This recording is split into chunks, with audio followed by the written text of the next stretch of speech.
So we're going to hand it over to the wonderful Simmons and Simmons. I'm a huge fan of their network. They've been around a long time. They do some absolutely tremendous and fantastic stuff within the network. So without further ado, I believe I'm handing over to Anya in the first instance. So Anya.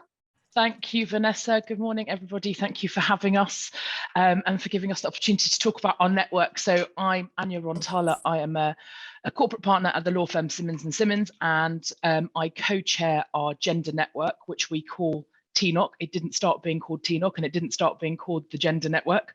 So I don't know, we've got a slide. I think next slide is, I thought I'd just sort of take you through the history of the evolution of our network, because I think it demonstrates, I hate using the word journey, but the D&I corporate journey. And I think it's sort of where the discussion is going. So we started in 2008. A few female partners decided that they wanted a forum. I don't even think it had a name. It was very internal, and I'll be honest, it was a bit of a moaning shop. It then sort of evolved into a bridge with HR, so talking about sort of maternity policies and that sort of thing. It very much moved away from that, and in 2014 it got branded the #1 club. I was not at the meeting when the name was chosen, I should add. It was after our address, 1 Ropemaker Street, because the idea was to create a brand, because it then evolved from being this very internal focused network looking at HR, etc., to we felt we needed much clearer objectives, sort of on the face of it, so people in our organization knew what we were doing. So we created 2 pillars. So the first one was looking after #1, hanging off the #1 club name, which is sort of very internal facing, focused on the retention and recruitment of women. Law firms have this, well, nice but terrible problem in that we don't have an issue with getting women through the door. More than 50% of our trainees are female, but that is absolutely not reflected in partnership.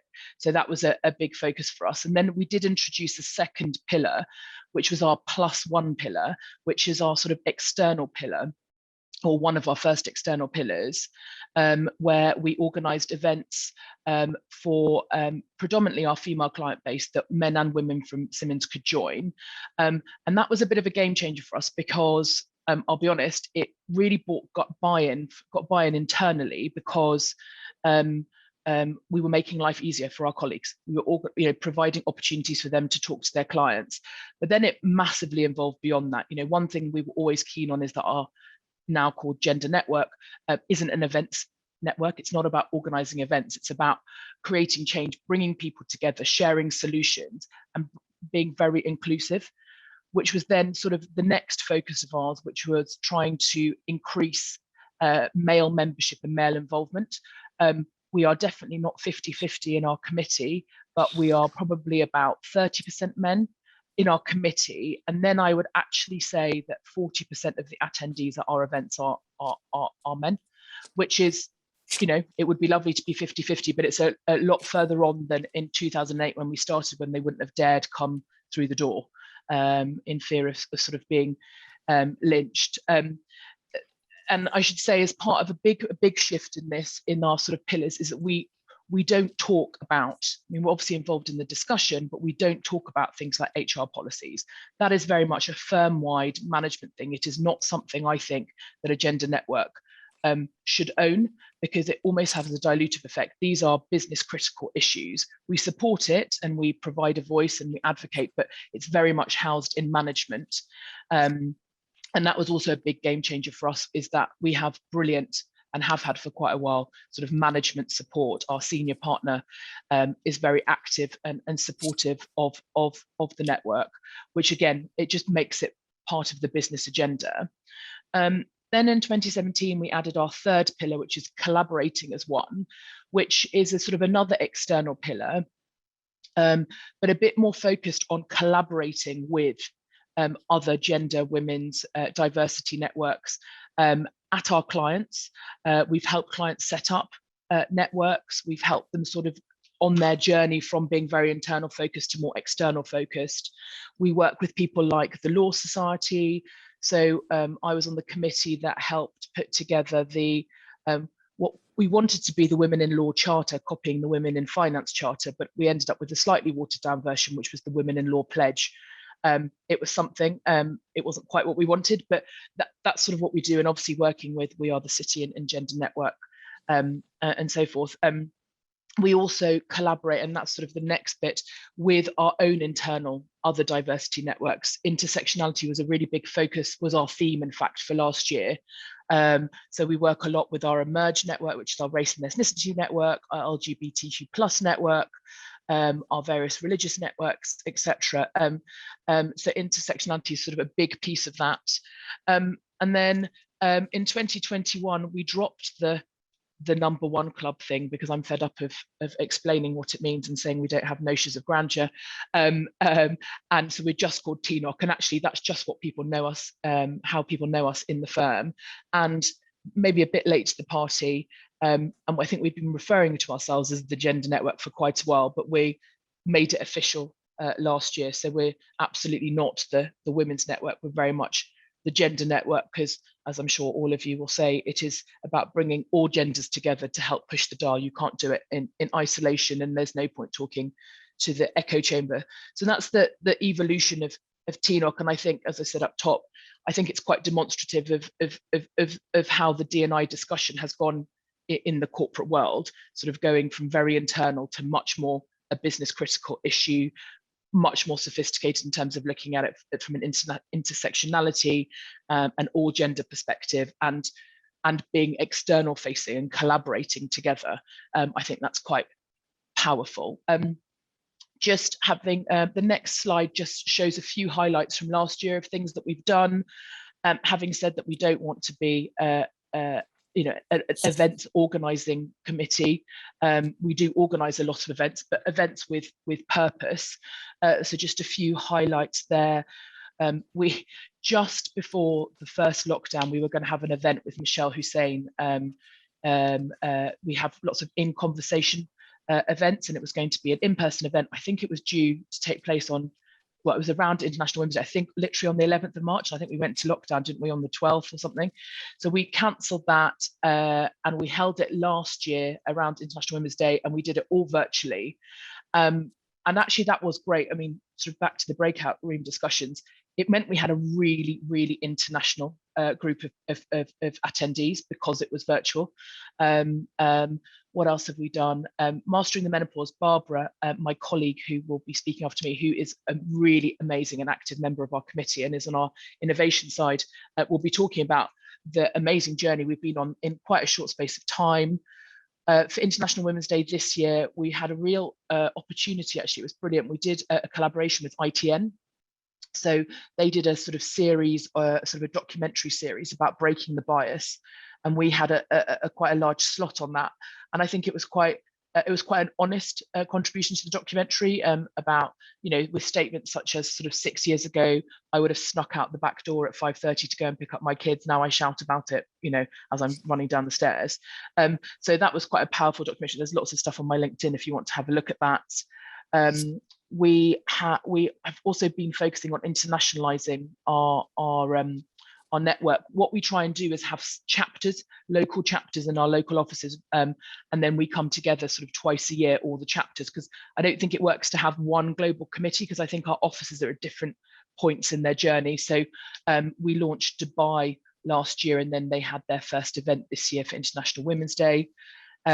We've done lots of lockdown events, collaborating with clients. I think Caroline's on, we did something with Barclays, 2 sessions actually, didn't we, about working from home and then the reintegration and how that impacts women and women's careers. What else is on there? We do a lot from a graduate recruitment perspective as well.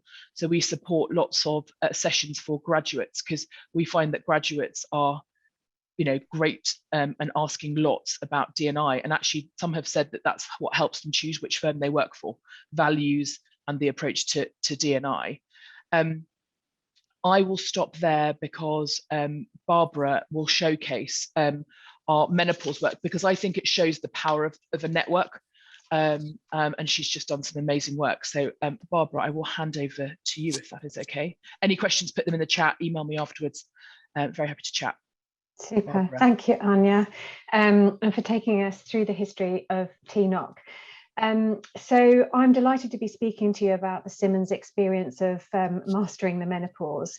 And as the slide says, it started with an agenda item back in spring 2021. I think from memory, it was about number 8 on the list. And when the subject was announced, it was received with a slightly awkward silence, I think is a good way. And ahead of the session, I'd been, as a committee member, thinking about whether or not I should speak. I knew at that point that 25% of women were exiting, downgrading, or declining promotion because of the impact of menopause. And I knew that because I experienced the menopause early at 40. So I gave a somewhat garbled monologue. They were very indulgent of me, and I received support from the committee to support the work. And later on in that spring, I sent an email to Colin Passmore, who was our then senior partner, asking for his support to kind of encourage people to attend an internal awareness event. And he gave that support absolutely unreservedly. So we kicked off our work in June with an internal awareness event that was supported by Pepe, a client that we had spoken to about the success that they had had on launching.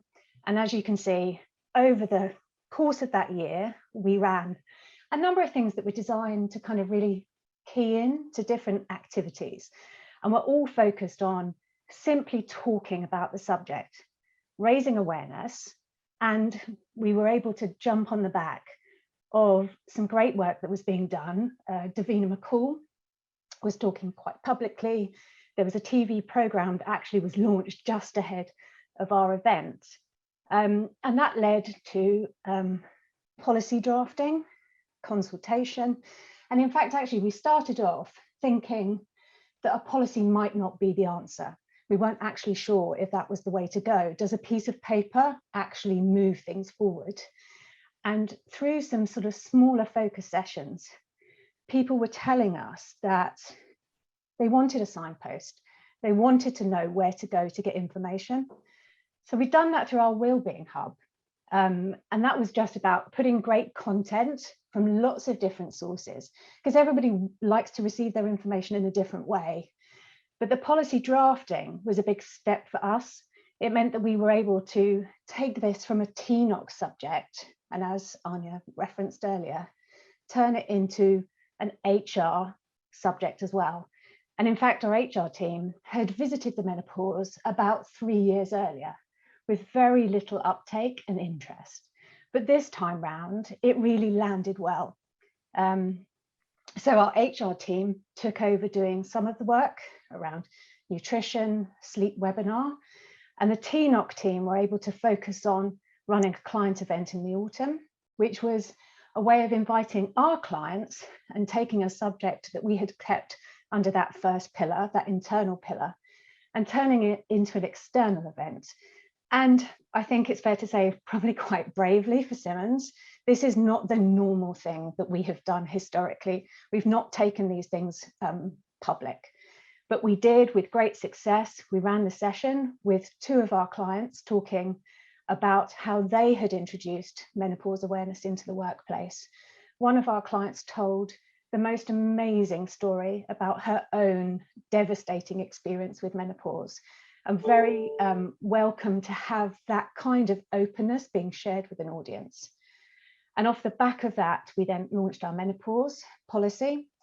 We also were able to introduce enhanced insurance cover that covered the menopause. And importantly, Simmons also said, we will cover the excess if you need to access these services. So again, trying to democratize the support that we were giving to people. Our senior leadership team went through training. So our senior leadership at the highest level internationally went through training in the winter. And then over the course as we moved into spring and International Women's Day, we have been doing more and more activities supporting our clients, having the conversation. And we're now sort of exploring accreditation and the ongoing work that we're going to do around the menopause. And if I can finish my little bit, and thank you so much for listening, I've got 3 takeaways that I just would like to share with you about the experience of launching something like this. So first, the breaking the taboo is not easy. Just keep talking to normalize it. And Anya is a great advocate of the keep talking. I'm fairly sure that it's been a common subject even at her dinner table with her family. Yeah, Number my 2. family hate me. but sorry to interrupt you, but I was the person, I'm ashamed to say, as a woman and a chair of the gender network, that when you first mentioned it, I was the one who wanted to hide under a table. And now I'm talking about menopause to everybody, and that's just in a year. So that's all you. Sorry to cut you off. Your number 2. Thank you. Number 2, simple objectives keep you focused. So ours at Simmons was to make Simmons a safe place to talk about the menopause if you want to and if you need to. And number 3 is be prepared that not everybody will be pleased that you're talking about this subject, that you're breaking norms and busting taboos, and that's okay. Just keep going. Thank you.